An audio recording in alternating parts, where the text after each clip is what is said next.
Evening all of you. और स्वागत है आप सबका एमीन्स के क्लास में। आज वन शॉट एमीन का करवा देंगे, क्योंकि एमीन एक छोटा चैप्टर है तो एमीन जल्दी हो भी जाएगा। बच्चों आप लोग ज्यादा दिक्कत हुआ करे ना 2x पर देख लिया करो, क्योंकि रिवीजन करना बहुत जरूरी है। मुझे पता है कल आप लोगों का इंग्लिश का एग्जाम है, तो एग्जाम की प्रिपरेशन तो करना ही करना है, लेकिन अगर हो सके तो आज ही देख लो, ना हो सकेगा तो कल ये सारे वन शॉट आप चेक कर लोगे वन बाय वन, ठीक है। और मैं करवाए दे रहा हूँ, ये आपका पढ़ा रहेगा। आप केमिस्ट्री से पहले किसी भी दिन आप पूरे चैप्टर का देख लो, आपको कहीं ना कहीं बहुत ही ज्यादा बेनिफिट मिलने वाला है। ठीक है बच्चों, चलो देखते हैं एमीन्स क्या होते हैं बच्चों। एमीन्स की जब हम बात करते हैं तो एमीन्स होता है डेरिवेटिव ऑफ अमोनिया, है ना। एमीन्स जो वर्ड है वो अमोनिया से ही डेराइव हुआ है। तो ये क्या होता है, डेरिवेटिव्स ऑफ अमोनिया होता है। तो अमोनिया में देखो नाइट्रोजन कितने होते हैं, एक, और हाइड्रोजन कितना होता है बच्चों, तीन। ठीक है, और इस पर एक होता है लोन पेयर। अब इसकी ये बेसिक प्रॉपर्टी है, इस हाइड्रोजन की जगह पर जब कोई ग्रुप जुड़ जाता है, लाइक आर जुड़ जाता है और C6H5 जुड़ जाता है या CH3 जुड़ जाता है ना, तो उसे आप एमीन कहते हो। क्या कहते हो? एमीन। जो नाइट्रोजन का तीन हाइड्रोजन है, उनमें से एक हाइड्रोजन सब्स्टिट्यूट होकर के वहां पर आर लग जाता है, तो उसे आप एमाइन कहते हो। ठीक है, इसके बाद है क्लासिफिकेशन। क्लासिफिकेशन में primary amines, secondary amines, tertiary amines. Primary amines क्या होता है, RnH2 होता है, जब आपके साथ NH2H लगे हों और N के साथ, यहाँ पर काउंटिंग जो डिग्री की होगी वो N के साथ जुड़े हुए कार्बन की होगी। ठीक है, तो जब नाइट्रोजन से आपका एक कार्बन जुड़ा हुआ है, एक कोई एल्किल ग्रुप जुड़ा हुआ है, तो उसे आप प्राइमरी कहते हो। जब दो एल्किल ग्रुप जुड़े हुए हैं, किससे, डायरेक्ट नाइट्रोजन से। ठीक है, इससे पहले वाले में क्या देख रहे थे कि जो फंक्शनल ग्रुप होता था वो जिस कार्बन से जुड़ा होता था, वो कार्बन कितने कार्बन से जुड़ा हुआ है। अभी क्या देखते हो आप कि जो नाइट्रोजन है वो कितने कार्बन से डायरेक्टली जुड़ा है, तो नाइट्रोजन डायरेक्टली कितने कार्बन से जुड़ा हुआ है, एक इससे और एक इससे, तो इसे आप सेकेंडरी बोल दिए। ठीक है बच्चों, इसके बाद टर्सरी। टर्सरी मतलब 3 डिग्री, जब तीन कार्बन जुड़े हो तो उसे आप टर्सरी बोलते हो। क्या बोलते हो बच्चों, टर्सरी बोलते हो। ठीक है, अब देखो इसके बाद प्रिपरेशन ऑफ एमीन्स, ये भी बहुत ज्यादा इंपॉर्टेंट है, प्रिपरेशन ऑफ एमीन। तो इसमें सबसे पहले रिडक्शन ऑफ नाइट्रो कंपाउंड। बेटा रिडक्शन हमेशा ध्यान रखो, दो रिजल्ट करते हैं यहाँ पर। एक तो आपका H2, मतलब इस स्लाइड में है H2PD के साथ में, जो कि क्या करेगा, NO2 को किस में कन्वर्ट कर देगा, NH2 में कन्वर्ट कर देगा। ठीक है, और SnHCl NO2 को किस में कन्वर्ट कर देगा बच्चों, NH2 में कन्वर्ट कर देगा। ठीक है, इसके बाद देखो ये साइनाइड है, ये साइनाइड है, LiLH4 डाला, RCH2NH2 डाला, हो गया, बन गया। मतलब क्या है, इसको रिड्यूस कर दिया, तो रिड्यूस करने के बाद क्या बनेगा भाई, देखो एक LiLH4 आपका जो होता है ना, स्ट्रॉन्ग रिड्यूसिंग एजेंट होता है, स्ट्रॉन्ग रिड्यूसिंग एजेंट होता है। ठीक है, अब अगर ये स्ट्रॉन्ग रिड्यूसिंग एजेंट है बच्चों, तो तुम खुद ही सोचो कि ये रिड्यूस करेगा, है ना। तो यहाँ हाइड्रोजन, है ना, अब दो बॉन्ड बचे, फिर यहाँ हाइड्रोजन। ठीक है, फिर ऐसे ये बन करके बन जाता है। ठीक है, तो साइनाइड जब रिड्यूस होगा तो क्या बनेगा, NH2 बनेगा। साइनाइड फिर से रिड्यूस होगा in the presence of H2Ni की प्रेजेंस में, H2 की जगह Ni की जगह पर PD भी हो सकता है, तो ये आपका NH2 बनेगा। ठीक है, इसके बाद में रिडक्शन ऑफ एमाइड्स, ये आपका एमाइड्स है। ठीक है, तो देखो इस किसके साथ होता है, LiLH4। ठीक है, करना क्या है, हाइड्रोजन खूब पर्याप्त है LiLH4 के साथ। मतलब देखो ये स्ट्रॉन्ग रिड्यूसिंग एजेंट का मतलब क्या होता है, रिडक्शन क्या होता है भाई, रिडक्शन एक ऐसा भी प्रोसेस होता है जिसमें एडिशन ऑफ हाइड्रोजन भी होता है। ठीक है, और लॉस ऑफ ऑक्सीजन या रिमूवल ऑफ ऑक्सीजन। तो हाइड्रोजन ऐड हो रहा है ना, हाइड्रोजन ऐड हो रहा है, यहाँ पे नहीं हो रहा है, लेकिन यहाँ पे कार्बन पे और ऑक्सीजन पे ऐड हो रहा है। ठीक है, तो LiLH4 क्या है, हाइड्रोजन आपके पास मैक्सिमम नंबर है, रिडक्शन करने का काम करता है। तो ऑक्सीडेशन से क्या करेगा, ये रिडक्शन कर देगा, मतलब ये आपका ऑक्सीडाइज है भी, है ना, कार्बोनिल ग्रुप है, इसको रिड्यूस कर देगा, कार्बन के पास हाइड्रोजन पहुंचा देगा पर्याप्त, और ऑक्सीजन के पास पहुंचा देगा। ऐसे में क्या होगा, फिर एक बार में पूरा H2O डाला, ये बाहर निकल जाएगा और आपका RnH2 बन जाएगा। इसके बाद एक बहुत ही फेमस है, एक बहुत ही फेमस है, एक बहुत ही फेमस है। हाँ, एक बात तुम लोगों को मैं बता दूं, यहाँ पर देखो, यहाँ पर नंबर ऑफ कार्बन नहीं कम हुए हैं। देखो एक कार्बन, दो कार्बन, एक कार्बन, दो कार्बन, तो ध्यान रखना NH2 बनाने का भी एक ऐसा भी मेथड मिलेगा जहां पर नंबर ऑफ कार्बन यानी ये ग्रुप गायब हो जाएगा, जिसे आप HBD रिएक्शन है, हॉफमैन ब्रोमाइड डिग्रेडेशन भी कहते हो। तो रिडक्शन ऑफ एमाइड्स में देखो दो तरीके से आपको ध्यान रखना है कि अगर कह रहा है जो एमाइड है उसमें नंबर ऑफ कार्बन में कोई कमी नहीं आ रही, जितने नंबर ऑफ कार्बन रिएक्टेंट में उतने प्रोडक्ट में बना करके दिखाओ, तो आप LiLH4 यूज करोगे। और अगर वो कह दिया रहा है कि एक कार्बन कम हो जा रहा है, तो आप HBD रिएक्शन यूज करोगे। ठीक है, हाफमैन ब्रोमाइड डिग्रेडेशन। यहाँ पर गैब्रियल थैलामाइड सिंथेसिस ध्यान रखना है, used of preparation of 1 degree amine. इसको मैं हाईलाइट इसलिए कर रहा हूँ कि भैया हमेशा ध्यान रखना, क्वेश्चन ऑब्जेक्टिव टाइप का आता है, हर तरह से क्वेश्चन आता है कि 1 डिग्री एमीन के लिए बनाने के लिए सबसे सुटेबल रिएजेंट कौन सा है, या सबसे सुटेबल रिएक्शन कौन सा है। तो गैब्रियल थैलामाइड सिंथेसिस, GPS, है ना, जीपीएस रिएक्शन, जीपीएस का क्या काम है? 1 डिग्री एमीन बनाए, जीपीएस क्या करेगा भाई? 1 डिग्री एमीन बनाएगा। गैब्रियल थैलामाइड सिंथेसिस क्या काम करेगा? 1 डिग्री एमीन बनाएगा। But not for aromatic amine, 1 degree aromatic amine के लिए ये नहीं है, एरोमेटिक एमीन फॉर्मेशन नहीं करता है बच्चों, ठीक है। गैब्रियल थैलामाइड ये एनएच, फिर केओएच डाला, के बना, आरएक्स डाला, आर गया अटैक कर दिया, के एक्स बाहर निकल गया, आपका ये एन आर बन गया, ठीक है। तो यही एन आर जो है बाहर निकल जाएगा तो आर एन बन जाएगा, ठीक है, समझ रहे हो ना बात को। तो ये 1 डिग्री एमीन बनाने के लिए बहुत ही पर्याप्त होता है, ठीक है, रिएक्शन याद रख लेना। इसके बाद में हॉफमैन ब्रोमाइड डिग्रेडेशन जिसकी हम बात कर रहे थे, ये क्या करता है? कार्बोनिल ग्रुप को रिमूव कर देता है, ठीक है।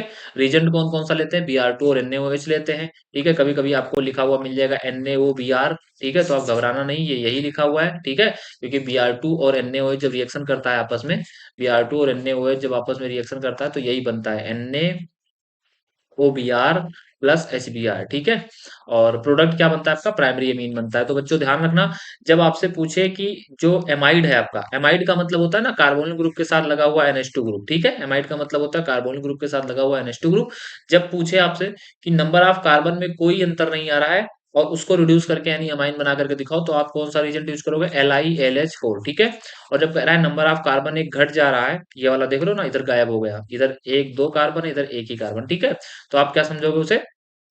उसे आप समझोगे कि ये फिर गैब्रियल थैलामाइड सिंथेसिस है, ठीक है। इसकी मैकेनिज्म आती नहीं है, बस ऐसे ही ध्यान रखना। अमोनोलिसिस ऑफ एल्किल हैलाइड, ये भी इंपॉर्टेंट है। NH3 ये आपका ना, NH3 न्यूक्लियोफाइल की तरह ट्रीट करता है, और RX में जो R पे पॉजिटिव आता है, X पे निगेटिव आता है, तो R पर जब पॉजिटिव है तो ये इलेक्ट्रोफाइल की तरह ट्रीट करता है, तो ये न्यूक्लियोफाइल जाता है, R पे अटैक करता है और ये अपना बाहर निकल जाता है, ठीक है। तो क्या बन जाता है? कुछ इस तरीके से सब्स्टिट्यूटेड अमोनियम साल्ट बन जाता है। फिर ये X अपना बाहर निकल जाता है, इसका जो 2H है वो भी बाहर निकल जाता है, ठीक है, तो RNH2 बन जाता है। तो बच्चों ध्यान रखना, अमोनोलिसिस ये कई बार, अभी ये इतने पे ही स्टॉप नहीं होगा RNH2 बन करके, फिर से अगर NH3 का अटैक करवाओगे, मतलब फिर से जो है RX का अटैक करवाओगे, तो ये R2NH बन जाएगा। फिर से आप RX का अटैक करवाओगे तो R3N बन जाएगा, समझ रहे हो ना बात को।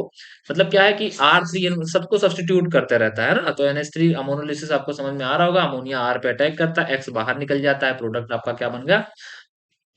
NH3 और R, इसका हाइड्रोजन भी एक बाहर निकल जाता है तो RNH2 बन जाता है, बस, ठीक है। चलो इसके बाद देखो बच्चों, इसके बाद है फर्दर रिएक्शन, ये देखो RNH2 वही अभी जो मैंने रिएक्शन आपको समझाया, RX के साथ रिएक्शन कराया तो R2NH बना, फिर से RX के साथ रिएक्शन करवाया R3N बना, फिर से RX के साथ R4NX, मतलब लास्ट में जो रिएक्शन कंप्लीट होता है, जहां पे एंड होता है, वो क्वाटरनरी अमोनियम बनाता है, ये अमोनियम साल्ट, ठीक है। मतलब समझ रहे हो ना बात को, देखो कैसे हो रहा है। ये RNH2 डाला, RNH2 डाला, ये फिर से इसके पास तो लोन पेयर होगा, गया R पे अटैक किया, X अपना बाहर निकल करके गया तो R2NH बन गया, क्योंकि एक R था ही, दूसरा R ये वाला, ठीक है। तीसरी बार फिर ये NH पे लोन पेयर रहा, ये इधर अटैक किया, X बाहर निकल गया तो R3N बन गया, ठीक है। फिर से RX आया, फिर से R4NX बन गया, ठीक है। चलो इसके बाद देखो बच्चों, केमिकल रिएक्शन। अब हम केमिकल रिएक्शन की बात करें अगर, तो इसमें कार्बोलेमीन रिएक्शन, कार्बोलेमीन रिएक्शन क्या है? 1 डिग्री एमीन है, एलिफेटिक और एरोमेटिक, ठीक है। कार्बोलेमीन CH Cl3 रिजेंट यूज करते हैं, आइसोसाइनाइड बनाता है। ये कार्बोलेमीन ना टेस्ट में भी काम आता है, अमोनिया के टेस्ट में आता है, क्योंकि ये 1 डिग्री को ना फाउल स्मेल दे देता है। फाउल स्मेल का मतलब क्या है? ये गंदा सा स्मेल देता है। फॉल स्मेल क्या होता है? गंदा सा स्मेल देता है ना, खूब गंध आता है ना, स्मेल, बैड स्मेल देता है, ठीक है। CH Cl3 डालते हैं 3KOH की प्रेजेंस में, तो हीट करते हैं तो ये RNC बन जाता है, यानी थायोसाइनाइड बन जाता है, आइसोसाइनाइड बन जाता है, सॉरी थायोसाइनाइड नहीं, आइसोसाइनाइड बन जाता है, जिसकी स्मेल बहुत गंदी सी होती है। तो बच्चों आपसे पूछेगा कि 1 डिग्री एमीन कार्बोलेमीन टेस्ट बताओ, तो आप ऐसे बताओगे कि 1 डिग्री एमीन जब CH Cl3 की प्रेजेंस में रिएक्शन करता है, यानी कार्बोलेमीन के, इसे कार्बोलेमीन बोलते हैं ना, ठीक है, ये कार्बोलेमीन बनाएगा। तो कार्बिल ग्रुप, ये कार्बिल ग्रुप है। कार्बिल एमीन जब रिएक्शन होता है तो आप ध्यान रखना कि रिएजेंट कौन सा यूज करते हैं, तो बेटा अभी मैंने बताया CH Cl3 यूज करते हैं बच्चों। CH Cl3 यूज करने के बाद 1 डिग्री एमीन को किसमें कन्वर्ट कर देता है? ये आपका 1 डिग्री, ध्यान रखना 2 और 3 के लिए नहीं है। 1 डिग्री एमीन को किसमें कन्वर्ट कर देता है? आइसोसाइनाइड में कन्वर्ट कर देता है, और आइसोसाइनाइड की स्मेल कैसी होती है? फाउल स्मेल होती है। फाउल स्मेल होती है मतलब गंदा सा स्मेल होता है, गंदगी सा मतलब आता है, ठीक है। चलो इसके बाद देखो बच्चों, इसके बाद में हिंसबर्ग रीजेंट, ये भी बहुत इंपॉर्टेंट रीजेंट है, ये आपका हिंसबर्ग रीजेंट कहलाता है। C6H5SO2Cl है ना, ये आपका हिंसबर्ग रीजेंट कहलाता है, ये आपका 1 डिग्री एमीन है, ये भी 1 डिग्री का टेस्ट देता है, ठीक है। ये 1 2 3 डिग्री को जो है आइडेंटिफाई करता है, डिस्टिंग्विश करता है। इसका ट्रिक क्या है? Sign, sign, sign 1 2 3। ठीक है, 1 डिग्री जो होगा वो आपका सॉल्युबल हो जाएगा, 2 डिग्री होगा वह इनसॉल्युबल हो जाएगा, 3 डिग्री नो रिएक्शन। ठीक है, तो साइन 1 2 3 याद रखना ट्रिक आप, साइन 1 2 3। तो देखो ये 1 डिग्री के साथ रिएक्शन कर रहा है, तो 1 डिग्री के साथ रिएक्शन कर रहा है, तो देखो ये हाइड्रोजन बॉन्ड की वजह से यहाँ पर ये सॉल्युबल होता है ना, तो इसलिए साइन हमने यूज किया है। तो क्या होता है, सॉल्युबल होता है, यहाँ पर लिख दे रहा हूँ, उधर दिख नहीं रहा होगा, ये सॉल्युबल होगा। ठीक है, अच्छा इसके बाद देखो जब 2 डिग्री हम यूज करते हैं, 2 डिग्री में यूज करते हैं तो ये इनसॉल्युबल होता है। 2 डिग्री वाला क्या होता है, इनसॉल्युबल होता है। क्यों, क्योंकि देख रहे हो 2 डिग्री वाला यहाँ पे कोई हाइड्रोजन नहीं है, और यही 1 डिग्री वाले में देख रहे हो यहाँ पर हाइड्रोजन है, और यही हाइड्रोजन की वजह से सॉल्युबल और इनसॉल्युबल हो रहा है। ठीक है, और अगर हम 3 डिग्री के साथ देखें तो नो रिएक्शन हो रहा है, तो मैंने ट्रिक बच्चों क्या बताया अभी आपको, साइन SIN। ठीक है, कार्बन एलिमेंट टेस्ट में साइन, सॉल्युबल, इनसॉल्युबल और नो रिएक्शन, 1 2 3। 1 डिग्री आपका सॉल्युबल होगा, 2 डिग्री इनसॉल्युबल होगा, 3 डिग्री नो रिएक्शन करेगा। ठीक है, इसके बाद देखो रिएक्शन भी नाइट्रस एसिड HNO3। HNO3 बेटा ध्यान रखना एलिफेटिक एमीन के साथ रिएक्शन करता है तो नाइट्रोजन गैस बाहर निकल जाता है। ठीक है, नाइट्रोजन गैस बाहर निकल जाता है, और ये प्राइमरी एलिफेटिक एमीन के लिए टेस्ट है। तो ये टेस्ट है तीन, कार्बेलेमीन पढ़ा आपने, दूसरा क्या पढ़ा, हिंसबर्ग रीजन पढ़ा, तीसरा आपने नाइट्रस एसिड के साथ में पढ़ा है। ठीक है, तो ये टेस्ट देता है N2 गैस बाहर। एरोमेटिक एमीन का टेस्ट कैसे करते हैं, हाँ एक बात ध्यान रखना, एरोमेटिक एमीन्स ये NH2 है, ये रीजेंट आप सीधा ध्यान रखो कि NaNO2 और HCl, NaNO2 और HCl ये मिलाता है डाइजोनियम बनाता है, बेंजीन डाइजोनियम क्लोराइड। ठीक है, और NaCl बाहर निकल जाता है।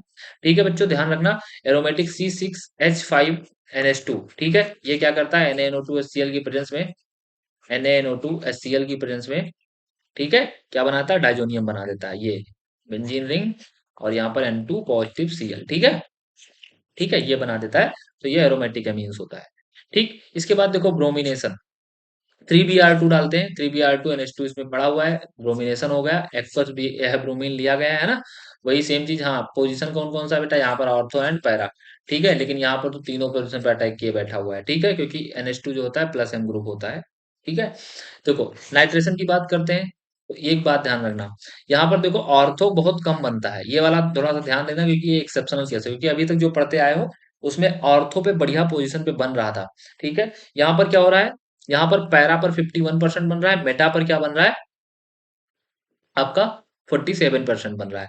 कारण क्या है, कारण इसका यह है कि देखो अभी तक मैंने बताया था कि अगर प्लस एम ग्रुप लगा हुआ है तो ऑर्थो और पैरा पर स्टेब्लिश करेगा, मेटा पर नहीं करेगा। लेकिन होता क्या है ना कि यहाँ पर एसिड पड़ा हुआ है, तो यानी H प्लस पड़ा हुआ है। अब ये तुरंत न्यूक्लियोफाइल जाता है, अटैक कर देता है, H प्लस को अट्रैक्ट कर लेता है, और जब कर लेता है बच्चों तो ध्यान दो क्या बन गया, NH3 बन गया पॉजिटिव, और ये तुरंत एसिड को अट्रैक्ट करके, मतलब ये बेस की तरह ट्रीट करता है ना अमोनिया, ये अमोनियम ग्रुप लगा हुआ है बेस की तरह, तो जैसे ये एसिड को देखता है ना तो एसिड को अपनी ओर अट्रैक्ट करता है, और जैसे इस NH3 पर पॉजिटिव चार्ज आता है ये माइनस M ग्रुप हो जाता है। क्या हो जाता है, माइनस M ग्रुप हो जाता है। अभी तक ये NH2 क्या था, प्लस M था, तो ये थोड़ी देर के लिए माइनस M जैसा भी ट्रीट करने लगता है, क्योंकि हाइड्रोजन को देखा, अरे हाइड्रोजन भैया तुम आ गए, तुम आओ हमारे पास, आओ हमारे पास आओ, मतलब बौखला आ जाता है, कहता है हाइड्रोजन को अपने पास ले लेंगे। तो जबरदस्ती हाइड्रोजन को जब अपने पास लेता है तो ये माइनस M ग्रुप बन जाता है। यही इससे पहले ये क्या था, प्लस M ग्रुप था। तो बच्चों ध्यान रखना कि ये प्लस M ग्रुप होने के कारण ये पैरा पे ज्यादा स्टेबल है, माइनस M ग्रुप होने के कारण ये मेटा पर ज्यादा स्टेबल है। और इस पर क्यों नहीं है, क्योंकि भैया इसको बगल में तुरंत रहने ही नहीं देगा, यहाँ पे और यहाँ पर तुरंत अगल बगल रहने ही नहीं देगा, है ना, स्टेरिक हिंड्रेंस के कारण समझ लो नहीं रहने देगा, वो आपस में बॉन्डिंग करने लगेंगे, है ना।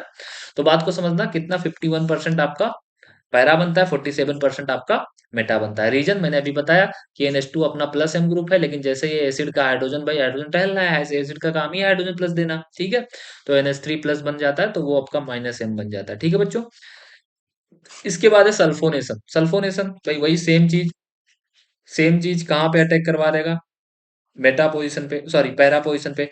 और जब ये NH3 पॉजिटिव बन जाता है और नीचे SO3, तो इसे ज्यूटर आयन भी बोलते हैं। हाँ, फ्रीडल क्राफ्ट रिएक्शन नहीं करता है, कारण फ्रीडल क्राफ्ट रिएक्शन के लिए, फ्रीडल क्राफ्ट रिएक्शन के लिए जो आप कैटलिस्ट लेते हो वो कैटलिस्ट होता है आपका इलेक्ट्रोफाइल, और इलेक्ट्रोफाइल यहाँ पर अटैक करने के बजाय, या फिर इलेक्ट्रोफाइल बनाने के बजाय, या फिर रीजन पर अटैक करने के बजाय न्यूक्लियोफाइल पर अटैक करने लगता है, इसलिए ये फ्रीडल क्राफ्ट रिएक्शन नहीं देता है। ठीक है, जैसे मान लो ये LCl3 लिया, अब LCl3 खुद एक इलेक्ट्रोफाइल है, अब क्या होगा, ये आपका न्यूक्लियोफाइल है, तुरंत इधर अटैक करने लगेगा, है ना। मतलब और इसका काम क्या था, इसका काम क्या था, ClCl को भैया अटैक करवाओ, बात को समझ रहे हो ना, या CH3Cl को अटैक करवाओ, इस पर अटैक करवाओ। इसका काम था इधर, मतलब काम दूसरे के लिए। मतलब क्या हुआ था कि AlCl3 को रखा था कि भैया तुम घर के दरवाजे की रखवाली करना, मतलब गार्ड के लिए रखा था। और जैसे देखा इसने हवेली, पहुंच गया दूसरे के यहाँ नौकरी करने, है ना। तो ये AlCl3 को रखा था इसके लिए, नौकरी करने के लिए। लेकिन जैसे देखा NH2 बढ़िया वाला न्यूक्लियोफाइल है, तो उसके पास पहुंच गया। ठीक है। चलो इसके बाद देखो basic characteristics of amines. Amines react with acid to form salt. आप सभी जानते हो कि एसिड, एमीन एक बेस होता है। NH3 का चूंकि डेरिवेटिव है, तो अमोनिया एक बेस है। तो जो अमीन है वो अमोनिया का ही तो डेरिवेटिव है बच्चों। ठीक है। तो amines react with acid to form salt. Amines क्या होता है, एसिड के साथ रिएक्शन करता है और क्या बनाता है, साल्ट बनाता है। ठीक है। ये देखो NH2HCl के साथ बनाया, साल्ट बनाया। ठीक है। हाँ, बेसिसिटी का ऑर्डर यहाँ पर मैं लिख दे रहा हूँ, तुम लोगों को इधर दिख नहीं रहा होगा। NH3 कम बेसिक है, फिर CH3, NH3, NH2 ज्यादा बेसिक है। ठीक है। तो इस तरह से जैसे जैसे प्लस आई इफेक्ट आप बढ़ाते जाओगे, वैसे बेसिसिटी बढ़ता जाएगा। अब जो आपको याद रखना है, जो हमेशा क्वेश्चन आता है, लोगों को ये डिफिकल्ट लगता है क्योंकि यहीं से अक्सर क्वेश्चन पूछे जाते हैं बच्चों। तो वो ये है, in methyl amine in aqueous solution. ध्यान देना बच्चों, यहाँ पर मैं एक्वस सॉल्यूशन की बात कर रहा हूँ। तो ट्रिक क्या है, 2 1 2 1 3 0। ठीक है। सबसे ज्यादा बेसिक 2, फिर 1, फिर 3, फिर 0। लेकिन जब वही चीज एक्वस सॉल्यूशन गैसियस स्टेट में, हाँ एक बात थोड़ा सा ध्यान रखना, दोनों एक्वस सॉल्यूशन में मुझे लगा गैसियस, गैसियस कहा गया, गैसियस तुम्हारे एनसीईआरटी में ही लिखा है। मेथिल ग्रुप जब लगा होगा, जब आपका जो डिग्री है, जो डिग्री है उसकी जगह पर मेथिल ग्रुप लगा होगा, लाइक CH3 लगा होगा, तो आपका डिग्री क्या होगा, 1 2 1 3 0। मतलब सबसे ज्यादा बेसिक आपका 2 डिग्री होगा, फिर 1 डिग्री होगा, फिर 3 डिग्री होगा, फिर 0 डिग्री होगा।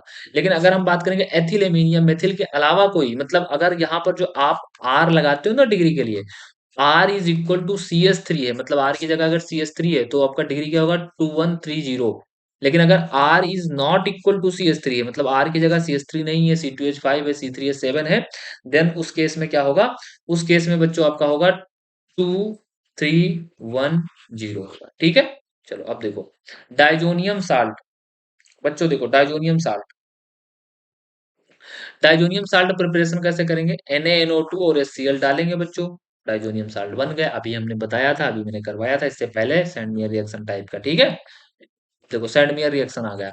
सैंडमियर रिएक्शन में N2 की जगह पर, अब देखो यहाँ पर ना तुम लोगों को मैं सिखा दे रहा हूँ कि N2 यहाँ से जब गैस रिलीज होगी तो N2 पे पॉजिटिव चार्ज है। ये पॉजिटिव चार्ज इस बेंजीन को, मतलब बेंजीन रिंग पर पॉजिटिव चार्ज वैसे तो अनस्टेबल होता है, लेकिन तुम लोगों को समझने के लिए मैं बता दूं कि बेंजीन रिंग पर पॉजिटिव चार्ज आ गया। ठीक है। मतलब थोड़ी देर के लिए ऐसे समझ लो, इससे रिएक्शन आपके लिए आसान हो जाए। अब CuCl में से Cl निगेटिव जुड़ेगा, टूटेगा, मतलब जाकर के पॉजिटिव चार्ज पे जुड़ गया। CuBr में से Br निगेटिव निकलेगा, जाकर के पॉजिटिव चार्ज पर अटैक कर देगा। Cn निगेटिव निकलेगा, जाकर के पॉजिटिव चार्ज। तो आप जान सकते हो कि अगर आपके पास CuCl पड़ा हुआ है तो क्लोरोबेंजीन बनने वाला है, CuBr पड़ा हुआ है तो ब्रोमोबेंजीन बनने वाला है, CuCN पड़ा हुआ है तो साइनोबेंजीन बनने वाला है। ठीक है। इसके बाद देखो गटरमैन रिएक्शन। गटरमैन वही डाइजोनियम साल्ट है, लेकिन इसमें देखो वहां पर CuCl लिया गया था। यहाँ पर ध्यान रखना, गटरमैन में और सेंटमियर में सिर्फ इतना अंतर है कि CuHCl पड़ा है यहाँ पर, यहाँ पर CuHBr पड़ा हुआ है। ठीक है बच्चों। तो अब देखो ध्यान से, अब देखना यह है कि यहाँ पर CuHCl पड़ा हुआ है तो क्लोरोबेंजीन, CuHBr पड़ा है तो ब्रोमोबेंजीन बन जाएगा। इसके बाद देखो सम अदर रिएक्शन, ArN2Cl, ये बेटा ऐसे याद रखना, Ki के साथ बनाएगा तो बेंजीन आयोडाइड बनाएगा। ठीक है। Benzene diazonium salt H3PO2। एक बात, ये क्वेश्चन मैंने IIT के PYQ में देखा है कि कह रहा था कि बेंजीन बनाने के लिए डाइजोनियम साल्ट से हम H3PO2 यूज करते हैं, या H3PO3 यूज करते हैं, या H3PO4 यूज करते हैं। तो ध्यान रखना है बच्चों, H3PO2 यूज करते हैं। ये सीधा क्वेश्चन पूछा गया था एक IIT के क्वेश्चन में, तो आप भी ध्यान रखना कि आपको H का, इसका जो है बेंजीन बनाने के लिए आपको किसका यूज करना पड़ता है बच्चों, H3PO2, H3PO3 का यूज नहीं करना पड़ता है। इसके बाद डाइजोनियम साल्ट में CH3 CH2OH डालते हैं जब, तो भी बेंजीन बन जाता है। ठीक है। ARH मतलब बेंजीन ही हुआ। फिर डाइजोनियम साल्ट के साथ H2O डालने पे आपका ArOH बन जाता है। ठीक है। इसके बाद देखो ArN2Cl HBF4 के साथ बनाने पे फ्लोरोबेंजीन बन जाता है। ठीक है। ये इकलौता ऐसा रिएक्शन है जो फ्लोरोबेंजीन बना रहा है। ठीक है। HBF4 और NaNO2 के साथ डालने पे Cu के प्रेजेंस में NO2 बन जाता है, नाइट्रोबेंजीन बन जाता है। इसके बाद कपलिंग रिएक्शन भी इस चैप्टर में इंपॉर्टेंट रोल प्ले करता है कि कपलिंग रिएक्शन क्या होता है। तो बच्चों देखो कपलिंग रिएक्शन क्या होता है, जब डाइजोनियम साल्ट फिनॉल या फिर एमाइन ठीक है? इनके साथ रिएक्शन करता है, तो क्या बनता है? कपलिंग रिएक्शन करता है। इसके पैरा पोज़ीशन से Cl अपना बाहर निकाल ले जाता है, ठीक है? और देखो पैरा पोज़ीशन ये Cl रहा और ये H से ऐसे बाहर निकाल ले गया, ठीक है? HCl निकल गया और ये क्या हुआ इस नाइट्रोजन से अटैक करके सीधा कपलिंग रिएक्शन मतलब 2 जोड़े बन गए। ये देखो डायज़ोनियम ने एक ब्रिज बनाया है जो इस तरह से है। फिर इसके बाद ये HCl निकल गया, है ना? ये HCl निकल गया और जब निकल गया तो क्या हुआ? कपलिंग इसका बन गया, ठीक है? चलो, ये तो चैप्टर आपका खत्म होता है, कपलिंग रिएक्शन तक आपको समझ में आ गया होगा। एमीन चैप्टर आपका कवर हो चुका है बच्चों। मैकेनिज्म आपकी पूछी नहीं जाती इसलिए मैं बता नहीं रहा हूँ। मुझे उम्मीद है आप सबको समझ में आ गया होगा बच्चों। और अगर मान लो कुछ नहीं समझ में आता तो कमेंट करके जा सकते हो। Okay, bye bye, I love you.